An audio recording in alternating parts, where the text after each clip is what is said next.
Welcome in biology class, and now we start the fourth part of principles of inheritance and variations.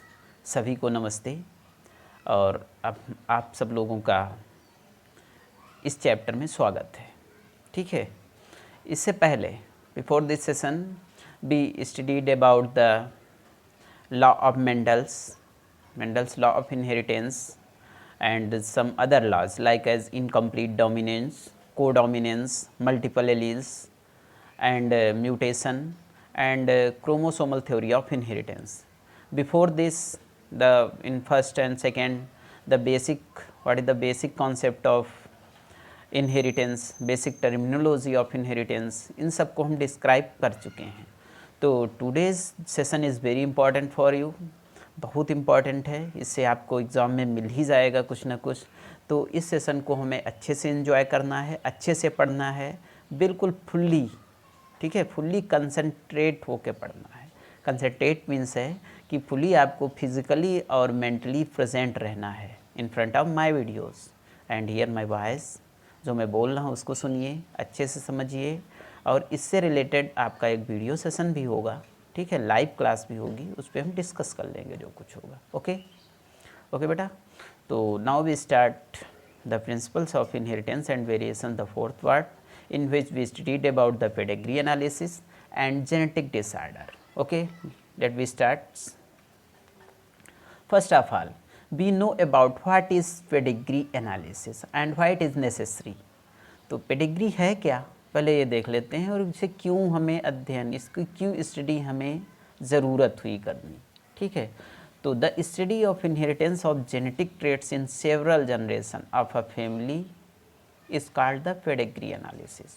क्या है कि जो हम study करते हैं, जो इनहेरिटेबल करेक्टर्स हैं, जो इनहेरिटेबल जीन्स हैं, उनको जो हम जनरेशन टू जनरेशन स्टडी कर रहे हैं। मेंडल्स लॉ में आपने देखा कि आप स्टडी कर रहे हैं उनको, ठीक है, कि कैसे करेक्टर्स हैं, कौन सा करेक्टर जो है वो नेक्स्ट जनरेशन में शो करेगा, कौन सा करेक्टर नेक्स्ट जनरेशन में नहीं शो करेगा। तो इन सब जनरेशन को जो हम स्टडी कर रहे हैं, इस जनरेशन को जो हम देख रहे हैं कि कैसे one generation to next generation में जा रहे हैं करेक्टर्स, ठीक है, तो इनकी जो स्टडी है उसे हम पेडिग्री एनालिसिस में रखते हैं और उसे हम पेडिग्री एनालिसिस कहते हैं। It helps in genetic counselling, avoid genetic disorder. ये हमें क्या है, कोई भी अगर जेनेटिक डिसऑर्डर है तो उसे ईजिली हम फाइंड आउट कर लेते हैं। एक जो पढ़ा लिखा नहीं है वो भी जो है इसे देख के बता देगा कि ये अफेक्टेड पर्सन है। अगर हम उसके सामने एक डेटा रिप्रेजेंट करें in form of chromosomes XY, XX, XY, that is X hemophilic and Y normal, it is not sufficient for those person who don't know about biology। ठीक है, जो बायोलॉजी के बारे में नहीं जानता है या उसे साइंस से रिलेटेड नहीं है, वो इसको नहीं समझ पाएगा। But with the help of pedigree easily understand, help of pedigree easily understand by the other person who don't know about the biology। तो पेडिग्री एनालिसिस करने की यही ज़रूरत हुई जिससे हम जेनेटिक काउंसलिंग कर सकें और ईज़िली अंडरस्टैंडेबल फॉर्म में ईजिली हम अंडरस्टैंड कर सकते हैं इसे। सम हियर बी वांट्स देखते हैं कि हमें क्या करना चाहिए। पहला देखिए, ये आपका किसके लिए है, ये जो है आपका मेल के लिए है। ठीक है, अगर मेल का आपको शो करना है कि मेल किससे शो करेंगे, क्या मेल के लिए सिंबल फॉर्म रहेगा, तो सिंबॉलिक जो रिप्रेजेंटेशन होगा फॉर मेल इज़, ठीक है, ये आपका आएगा, ये आपका स्क्वायर, एंड देन स्फेरिकल किसके लिए है, फीमेल के लिए है। ठीक है, ये है। उसके बाद में देखिएगा आपका सेक्स अनस्पेसिफाइड है तो इस मेल वाले को थोड़ा रोटेट कर देंगे और ये अनस्पेसिफाइड सेक्स को करेगा।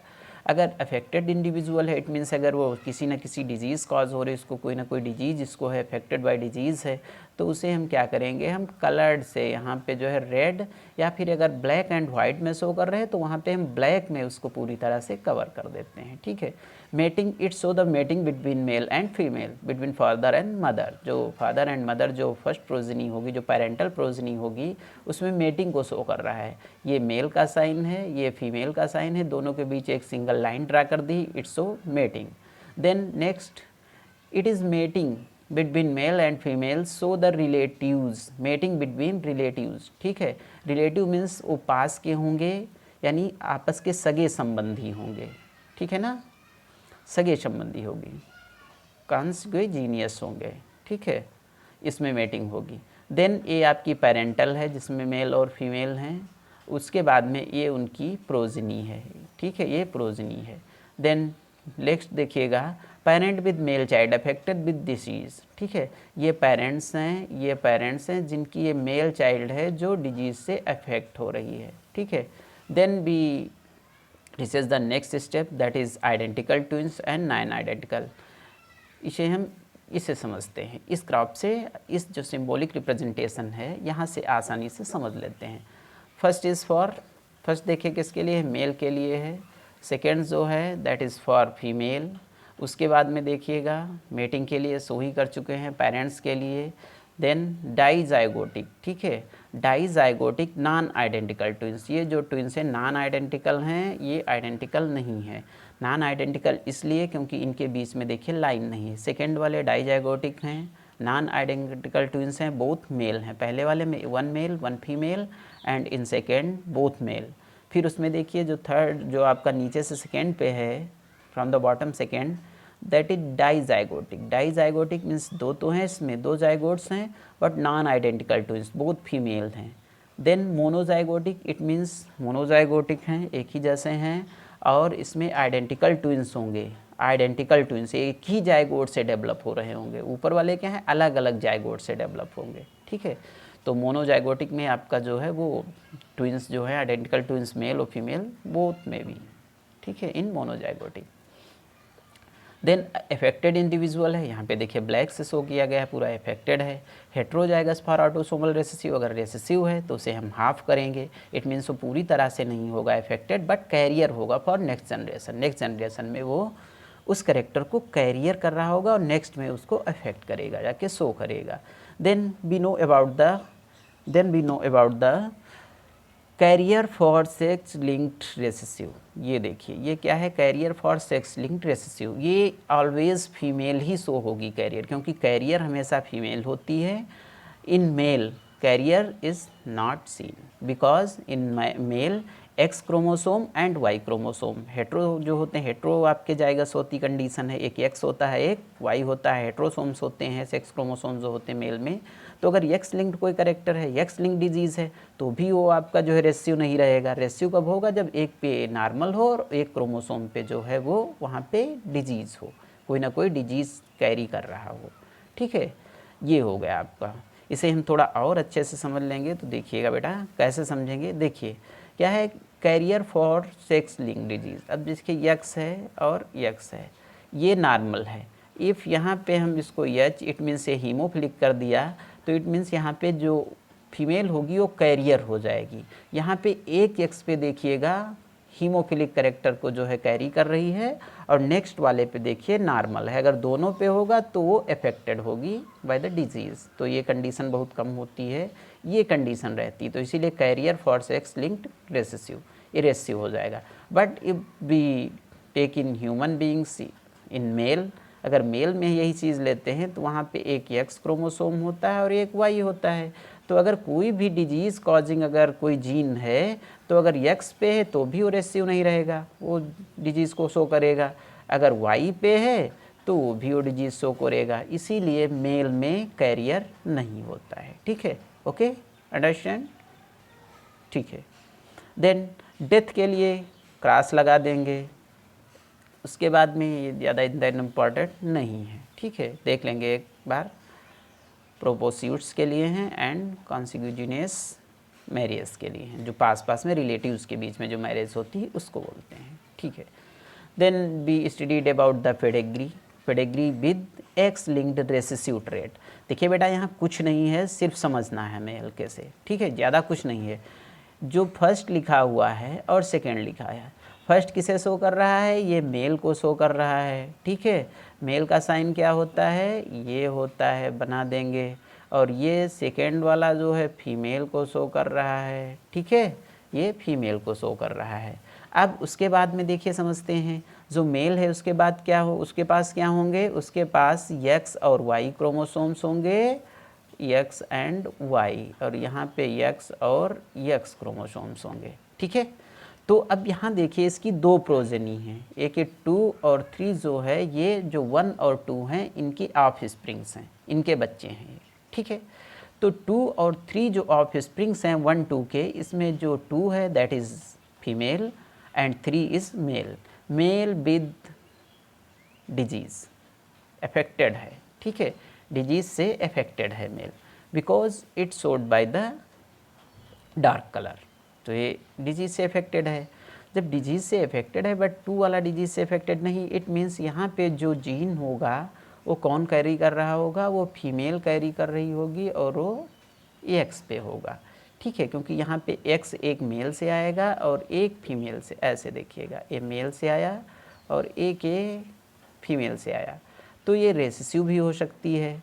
और दूसरा क्या हो सकता है, अगर इससे आया होगा, अगर ये कंडीशन नहीं हुई होगी, दूसरी कंडीशन क्या है कि इससे आया होगा तो ये नॉर्मल भी हो सकती है। ठीक है, तो ये दो कंडीशंस हैं किसमें, in case of female. But in case of male अगर हम देखते हैं तो यहाँ पे H है और ये X जो है यहाँ पे आया और इसको ये लिया गया है, इट मीन्स ये आपका अफेक्टेड है, अफेक्टेड विद डिजीज़, डिजीज़ इसको है। देन फिर नेक्स्ट पेडिग्री पे अगर हम पहुँचते हैं, नेक्स्ट थर्ड जनरेशन में जाते हैं, दैट इज सेकेंड जनरेशन। अब 2 वाली जो डॉटर थी, जो फर्स्ट और सेकेंड की डॉटर थी 2, ठीक है, इसकी जो मेटिंग कराई गई है किसी मेल से कराई गई है, वो मेल कैसा है, वो नॉर्मल ही होगा। बट देखिए अब कैसे पता चलेगा second is carrier of disease, because देखिए यहाँ जो मेल है, मेल क्या है, ये जो मेल है इस पे देखिएगा ये अफेक्टेड विद डिजीज़ है, इट मीन्स ये जो यहाँ पे सेकेंड वाली जो यहाँ पे है फीमेल, ये कैरियर है। ठीक है, जब कैरियर होगी तभी इसका X क्रोमोसोम इसको मिलेगा और Y क्रोमोसोम फादर से मिलेगा यहाँ से, और ये अफेक्टेड को शो करेगा, ये जो है डिजीज़ से अफेक्ट हो जाएगा। ठीक है, तो ये पेडिग्री एनालिसिस है, ऐसे ही पूरा हम स्टडी इसको कर लेंगे। Okay, this is the pedigree analysis. कोई डाउट होगा इसको हम फिर से एक बार क्लियर कर लेंगे। Okay, then we know about the genetic disorder. Pedigree analysis हो गई, अब हम अपने नेक्स्ट टॉपिक पे पहुंचते हैं, that is genetic disorder. In genetic disorder these are categorize in 2 groups. अगर जेनेटिक डिसऑर्डर की बात करते हैं तो ये 2 ग्रुप में कैटेगराइज किया जाता है, first Mendelian disorder and second chromosomal disorder. Mendelian disorder are mainly determined by the alteration और mutation in the single gene. ठीक है, अगर सिंगल जीन में कोई अल्ट्रेशन हो रहा है, अल्टर में चेंज होता है, कोई चेंजिंग हो रही है, जीन का जो है प्लेस चेंज हो गया, तो कोई दूसरे करेक्टर को कैरी करेगा, करेक्टर चेंज हो जाएगा। कोई जीन म्यूटेट हो गया है, ठीक है, म्यूटेशन हो गया है जीन में, जीन को करेक्टर कोई दूसरा शो करना चाहिए था बट सडन कुछ ऐसा चेंजेस हुए that the gene show the other character. ठीक है, एज यूजुअल जो करेक्टर था उसका वो ना शो करके कोई दूसरे करेक्टर को शो करने लगा, तो ये मेंडेलियन डिसऑर्डर है। It obey the principle of Mendelian inheritance. अगर मेंडेलियन डिसऑर्डर है इट मीन्स वो मेंडल्स के लॉ को फॉलो करेगा, जितने भी लॉ होंगे उनको वो फॉलो करेगा। During transmission from one generation to next, अगर one generation to next generation अगर ट्रांसफ़र हो रहा है तो मेंडेलियन जो करेक्टर्स हैं, जो मेंडेलियन लॉज हैं, उन्हें फॉलो करेगा। फॉर द एग्जांपल जो जेनेटिक डिसऑर्डर में मेंडेलियन डिसऑर्डर, उसमें पहला हीमोफीलिया है, जिसे आप ब्लीडर डिजीज़ भी कहते हो। इसमें क्या होता है, अगर एक सिंपल कट भी हो जाता है तो ब्लड जो है वो ब्लीडिंग करना बंद नहीं करता है, ब्लड क्लॉटिंग नहीं होती है। ठीक है, इसे हम समझेंगे। The second one is colour blindness, जितने इसमें पढ़ने हैं, पहला ये पढ़ना है, दूसरा कलर ब्लाइंडनेस पढ़नी है। कलर ब्लाइंडनेस में क्या होता है, इसमें हम रेड और ग्रीन कलर को डिस्टिंग्विश नहीं कर पाते हैं। जो भी कलर ब्लाइंडनेस होता है, जिसको जो कलर ब्लाइंडनेस है, जिस पर्सन में जो कलर ब्लाइंड है पर्सन, वो रेड और ग्रीन कलर को डिस्टिंग्विश नहीं कर पाएगा। क्यों नहीं कर पाएगा, आगे हम समझेंगे। ठीक है, next this is the next sickle cell anaemia related to blood, ये भी ब्लड से रिलेटेड है। हीमोफीलिया भी ब्लड से रिलेटेड थी। फिनिलकीटोन्यूरिया, ठीक है, ये भी एक डिजीज़ है जो कि जेनेटिक डिसऑर्डर में मेंडेलियन डिसऑर्डर को फॉलो करती है। एंड थैलेसीमिया, ठीक है, इसमें ज़्यादा से ज़्यादा डिजीज़ जो है हमारी वो ब्लड से रिलेटेड है। Okay, Then we know about the hemophilia. What is hemophilia? Hemophilia is also known as bleeders disease. इसे हम bleeders disease कहते हैं. अभी बात हुई थी bleeders की. It means यहाँ पे अगर bleeding होती है तो चलती रहती है, बंद नहीं होती है, और एक सिंपल कट भी जो होता है वो अल्टीमेटली डेथ तक पहुँचा सकता है अगर हम उसे ठीक से ट्रीटमेंट ना करें तो. इट इज़ सेक्स जो है सेक्स क्रोमोसोम्स पे होती है. एक्स लिंक्ड रेसेसिव डिजीज़ है. एक्स लिंक्ड है, इट मीन्स अगर एक्स पे है, ये सिंगल एक्स पे अकेले पाई जा रही है, इसका जीन अगर है वहाँ पे प्रेजेंट है, कुछ चेंजिंग हो गई है, वो हीमोफिलिक हो गया है, तो ये जो है रेसेसिव होगा जब तक बोथ एक्स पे नहीं होगा. बट मेल में ये जो है वो डोमिनेंट होगी. ठीक है, इसको भी हम समझेंगे. It was first studied by John कोटो इन 1803. ठीक है, 1803 में इसको डिस्कवर्ड किया गया था इन रॉयल फैमिली ऑफ यूरोप. ठीक है, यूरोप की रॉयल फैमिली में सबसे पहले इसको डिस्कवर किया था. Haemophilia A and B, two type disease होती हैं. In haemophilia A lack of anti haemophilic globulin. ठीक है, lack of anti haemophilic globulin. Anti haemophilic globulin क्या है? It is also called factor 8. इसे हम फैक्टर 8 भी कहते हैं. It is responsible for blood coagulation, blood clotting. The second is haemophilia B. It is also known as Christmas disease. Result for trauma defect in plasma thromboplastic. जो plasma थ्राम्बोप्लास्टिक components होते हैं उनमें disease हो जाती है, उनके डिफेक्ट से होता है, क्योंकि प्लेटलेट्स भी इम्पॉर्टेंट रोल प्ले करती हैं जब ब्लड क्लॉटिंग होती है. ठीक है, तो ये जो फैक्टर होता है जिसे हम पीटीसी और फैक्टर 9 बोलते हैं. It is the factor 9. तो ये दोनों फैक्टर इंपॉर्टेंट है, factor 8 and factor 9, both responsible for the blood coagulation, and in haemophilia both are not present. ठीक है, दोनों की कमी हो जाती है, डिफेक्ट हो जाते हैं, तो हीमोफीलिया हो जाता है. Now we understand with some other simple points. What is main characteristics of hemophilia? The first is it is X linked.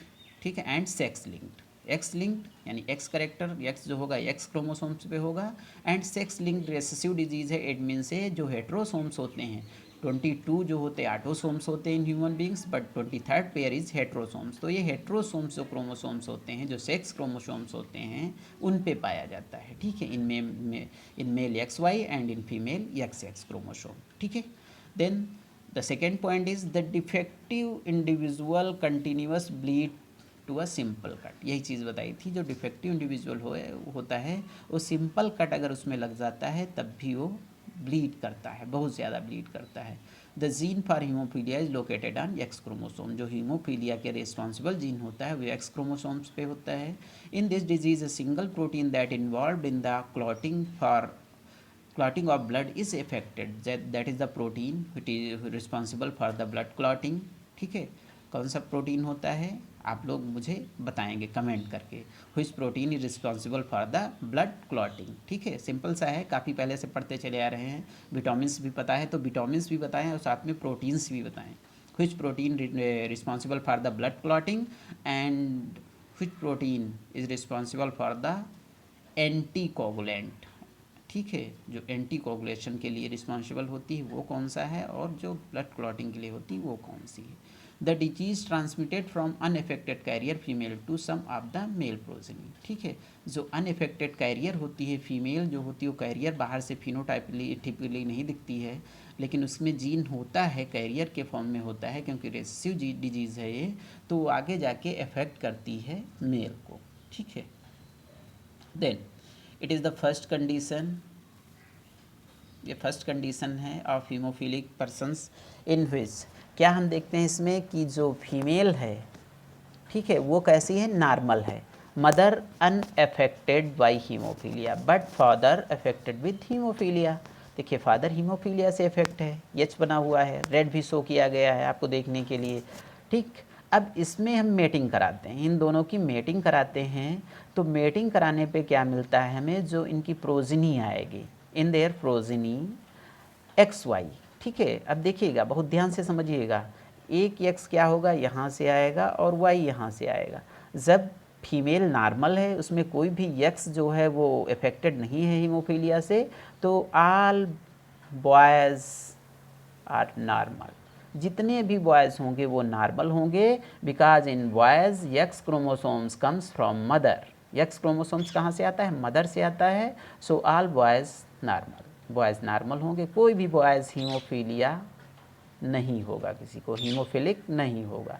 But in case of female there are two possibilities not, there are only one possibility, they is the female is carrier, ठीक है, they have hemophilic character gene, उसमें haemophilic होगा ही होगा। अगर ये x लेते हैं और इधर ए एक्स लेते हैं, because in female x chromosomes comes from, कहाँ से आएगा? फ्रॉम मेल, मेल से आता है, फादर से आता है एक्स क्रोमोसोम। तो जितनी भी, अगर फादर को हीमोफीलिया है, सीधी सी बात समझिए, अगर फादर को हीमोफीलिया है तो जितनी भी गर्ल्स होंगी, जितनी भी डॉटर्स होंगी, ऑल आर हीमोफिलिक कैरियर, वो हीमोफीलिया के कैरियर को रखेंगी, ठीक है, कैरियर जीन को कैरी करेंगी। Okay, understand? Now we reaches the second, this is the second condition. In second condition, the male is normal, the father unaffected by hemophilia, but mother is carrier, mother क्या है? Career है। अगर एक ही पे है, एक x chromosome पे haemophilic gene से हीमोफिलिक कैरेक्टर शो कर रहा है, इट मीन्स वो कैरियर होगी। अगर इनमें यहाँ पे हम क्रॉस करवाते हैं तो क्रॉस वही सिंपल सा है कि मेल का एक्स लिया जाएगा और यहाँ से सॉरी मेल का वाई लिया जाएगा और फीमेल से एक्स लिया जाएगा, ये नॉर्मल होगा। फिर यहाँ इसका जो है, फिर इससे जो है एक्स होगा मेल का और फीमेल का एक्स होगा, ये नॉर्मल आ जाएगी। उसके बाद में नेक्स्ट कंडीशन क्या होगी? इसका वाई और इसका अफेक्टेड वाला जीन होगा, ये कैसा हो जाएगा? हीमोफिलिक हो जाएगा। बिकॉज एक्स पे आपका हीमोफिलिक करेक्टर है तो पूरी तरह से ये हीमोफिलिक हो जाएगा। सेकेंड कंडीशन, इसका एक्स होगा जो कि अनअफेक्टेड है और इसका जो है वो एक्स होगा जिस पे हीमोफिलिक करेक्टर है, तो ये कैरियर हो जाएगी। तो यहाँ पे रिजल्ट हमें क्या मिला? In the second condition, when the normal man marries with carrier woman, carrier of hemophilic woman, then the progeny 50% progeny normal, in which 25% male and 25% female, and 50% progeny affected by hemophilia, in which 25% male are affected with hemophilia and 25% female are carrier, 25% female carrier of hemophilia. Okay. Third condition, in which the male is hemophilic and mother is carrier of hemophilia. ठीक है, male haemophilic है but female जो है वो carrier है haemophilia की। There is 4 possibilities. First possibility is in which the male become normal. पहली क्या कंडीशन है? जिसमें मेल नॉर्मल होगा। कैसे नॉर्मल? इसका वाला नॉर्मल वाला एच जाएगा और ये वाई जाएगा और एक्स वाई बना लेगा, ठीक है, तो ये नॉर्मल होगा। बट सेकेंड कंडीशन क्या होगी? जिसमें फीमेल कैरियर होगी, ए वाला इसका एक्स गया और इसका तो एक्स यहाँ से आएगा ही, मेल का जो एक्स ही है उसके पास में अकेला, तो फीमेल में मेल से आता है, समझ चुके हैं हम। तो ये कैसी हो जाएगी? हीमोफिलिक डॉटर हो जाएगी। ये कंडीशन बहुत रेयरेस्ट होती है। कब होगी ये? जब फीमेल कैरियर हो और मेल क्या हो? बताइए, मेल कैसा हो? हीमोफिलिक हो। Okay.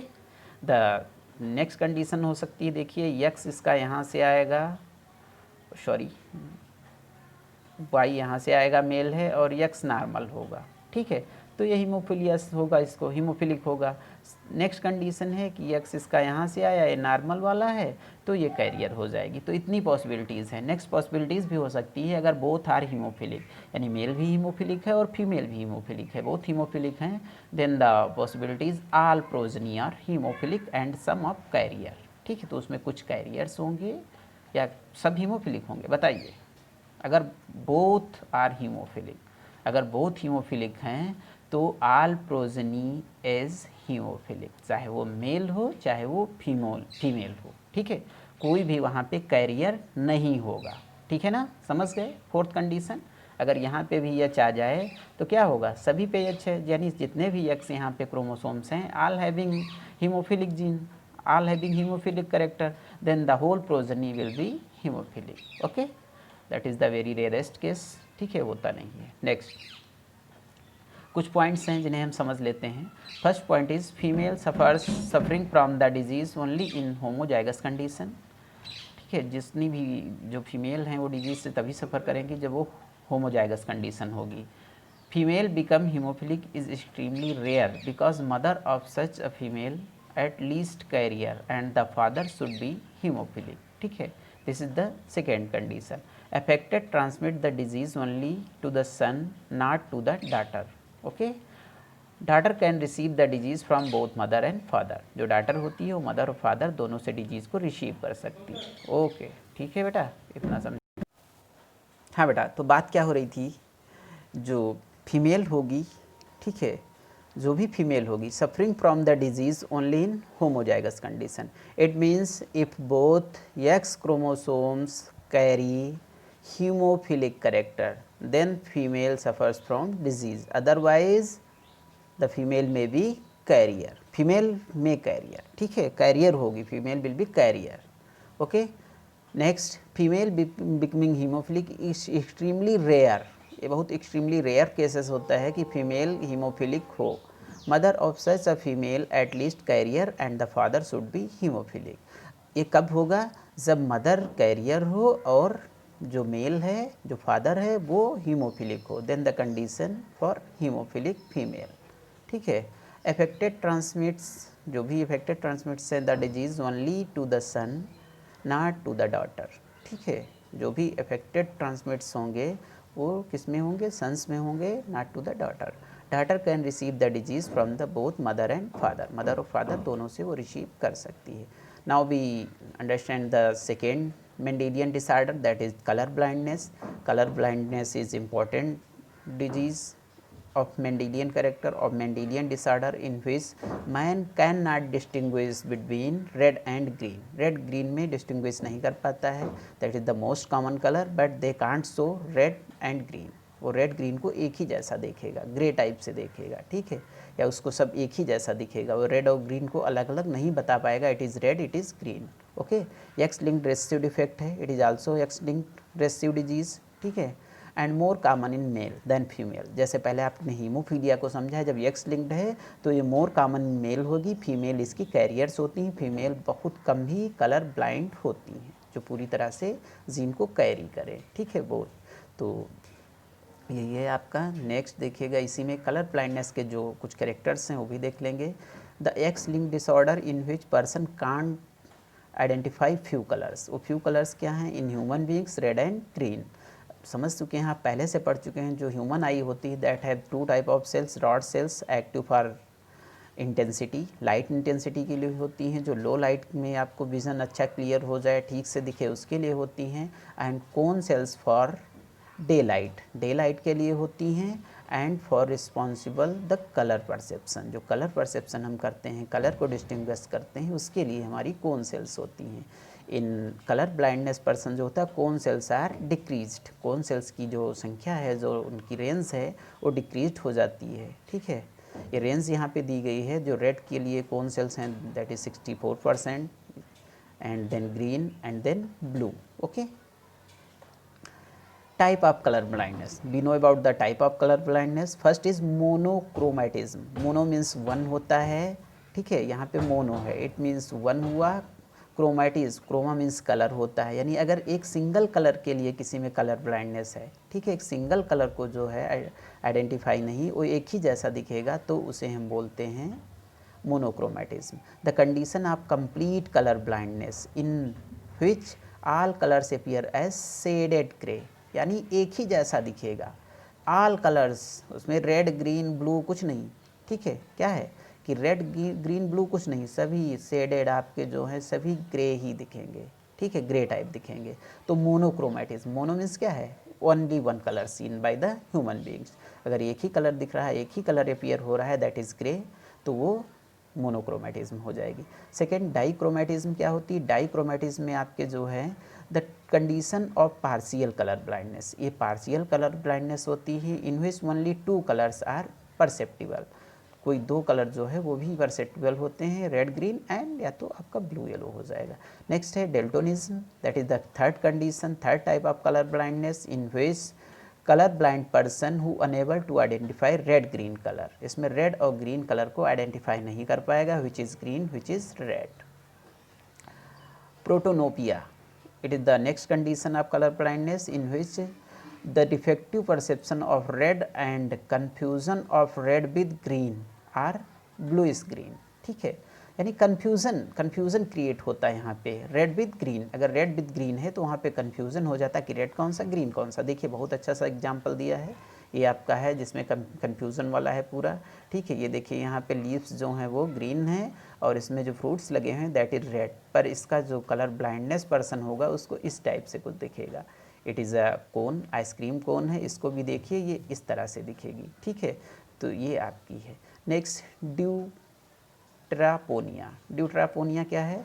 A form of colour blindness characterised by the intensity of green, intensitivity of green, ठीक है। ग्रीन की जो इंटेंसिटिविटी है उसके लिए होता है, उसके लिए करेक्टराइज्ड होता है, ठीक है। ये बहुत सारे एग्जांपल्स दिए गए हैं आपके कलर ब्लाइंडनेस के, देखिएगा जो ये है ये कलर जो ब्लाइंड पर्सन है उसको ऐसा दिखेगा, एक्चुअल में आपका जो है ये होगा, ठीक है। ये एक्चुअल कंडीशन है। नेक्स्ट, ये आपने बहुत देखा होगा जब आप आई चेकअप के लिए जाते हैं तो कलर ब्लाइंडनेस आपका चेक करता है कि आप कलर ब्लाइंड पर्सन हैं कि नहीं है, आप में डिजीज़ है कि नहीं है। तो यहाँ पे आपको बताना होता है, जैसे ए वाले में कितना लिखा हुआ है, ठीक है, what is the number seen in A, in B, C, D, E, F, इस टाइप से बहुत सारे वहाँ पे जो है एक बुक रहती है पूरी, और उसमें आपको कहीं ना कहीं से रैंडमली सिलेक्ट करके देगा आपको, बताना होगा कि क्या डिजिट लिखा हुआ है।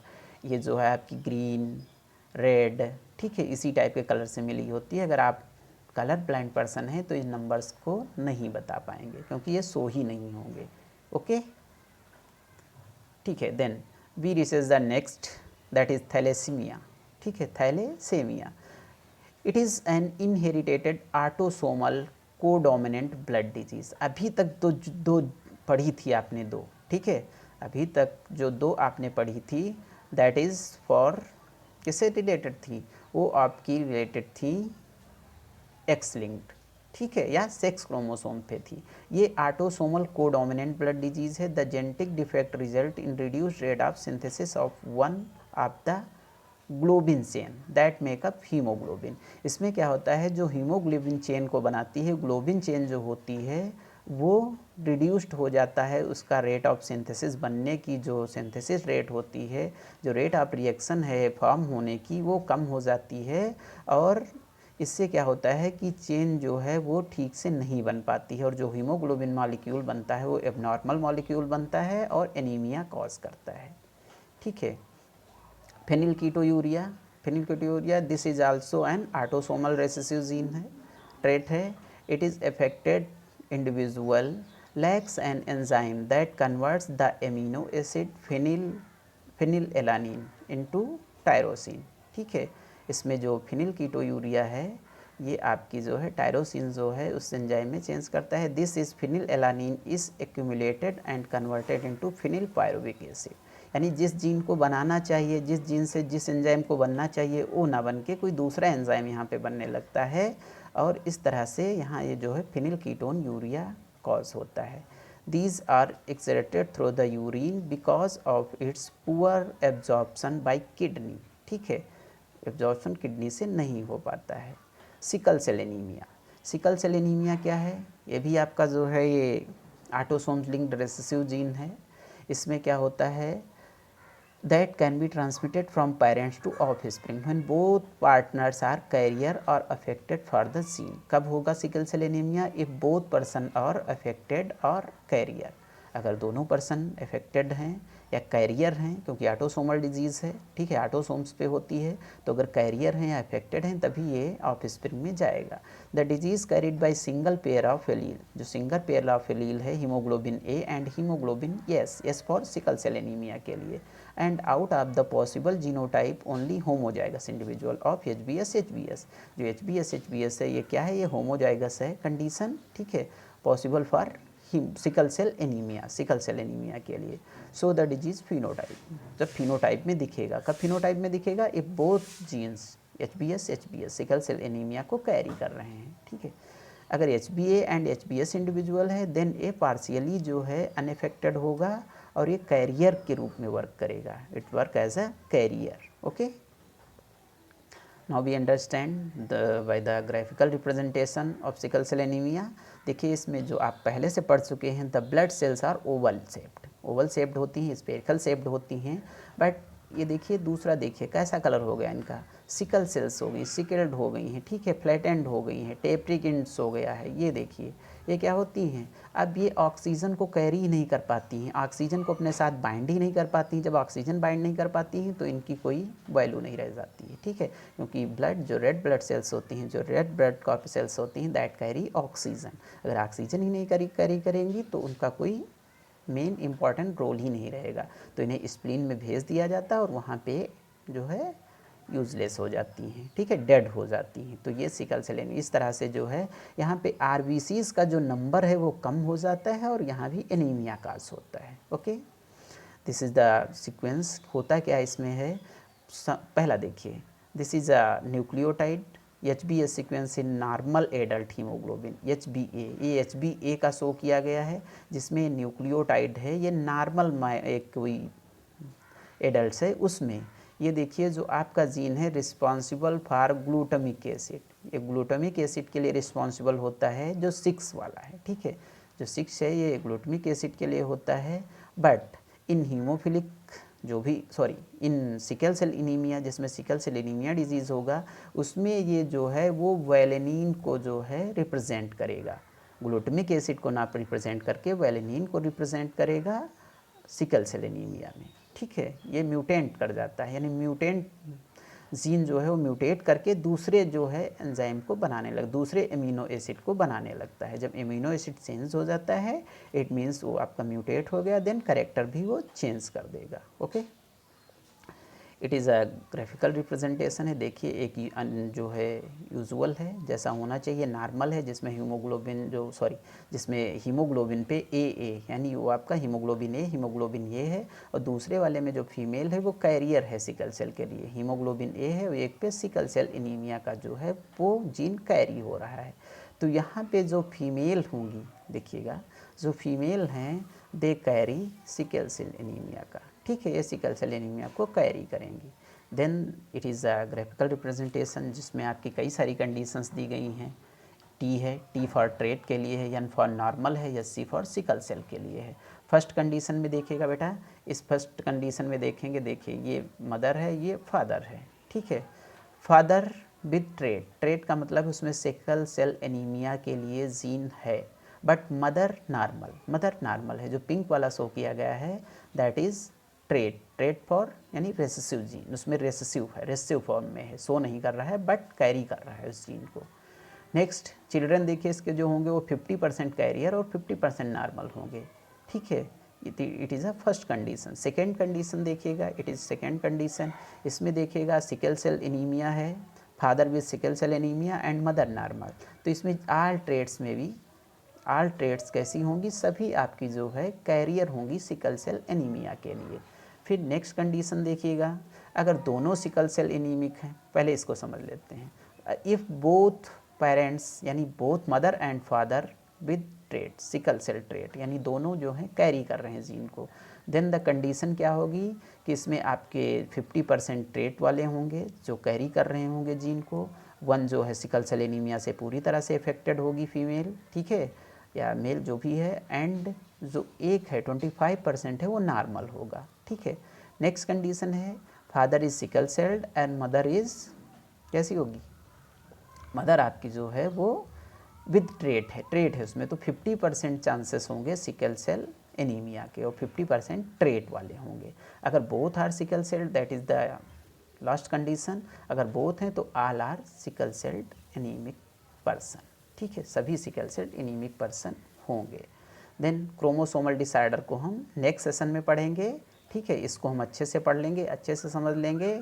We discuss the chromosomal disorder in next session. Okay बेटा, थैंक यू, अच्छे से पढ़ते रहिए और कोई भी क्वेरी हो कमेंट बॉक्स में दे देंगे। ओके।